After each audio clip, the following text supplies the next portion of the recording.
चार दोस्त 12वीं पास करने के बाद एक होटल में छोटी सी पार्टी कर रहे होते हैं और बातों ही बातों में चारों डिसाइड करते हैं कि आज से 40 साल के बाद आज ही के दिन 1 जनवरी को हम फिर से यहीं मिलकर पार्टी करेंगे। और हाँ, जो सबसे आखिर में आएगा सबका बिल वही पे करेगा। होटल का वेटर भी ये सब देख रहा था। कहने लगा 40 साल बाद अगर मैं भी यहीं रहा तो आपकी ये पार्टी जरूर देखूंगा। ठीक 40 साल बाद पहला दोस्त होटल पहुंचता है तो देखता है वो होटल अब 5 स्टार बन चुका है। अब वहां पर सब कुछ बदल चुका है। तो एक शख्स उसे पहचान जाता है और कहता है सर बैठिए, मैं आपको पहचान गया, मैं वही वेटर हूं जो अब इस होटल का मालिक बन चुका हूं। वो कहता है क्या बात है। इतने में दूसरा दोस्त आ जाता है। दोनों की बातचीत शुरू होती है कि बिजनेस ग्रो कर गया, सब कुछ अच्छा चल रहा है। दोनों अपनी अपनी बातें शेयर कर ही रहे होते हैं कि तीसरा दोस्त भी पहुंच जाता है, लेकिन चौथा दोस्त अब भी नहीं आया। तो जो सेठ होता है वो कहता है आप ऑर्डर कीजिए, मेन्यू में खाना वगैरह सेलेक्ट कीजिए, इतने में आपका दोस्त भी आ जाएगा। अब खाना भी लग गया। वेट करते करते काफी देर हो गई।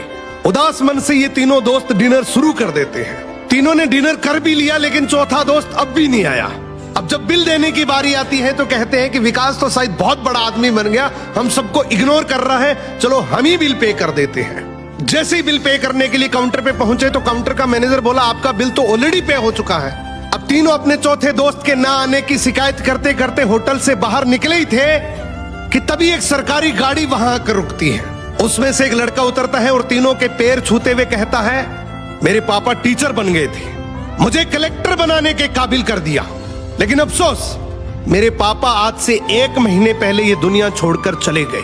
उन्होंने आखिरी वक्त में आपके इस वादे के बारे में मुझे बताया था और कहा था कि जब तीनों पार्टी खत्म कर ले तो उसके बाद तू वहां जाना और पेमेंट वगैरह कर देना। लड़का हाथ जोड़कर बोला मेरे पापा अब इस दुनिया में नहीं रहे, उनका वादा पूरा करने के लिए मैं आया हूं।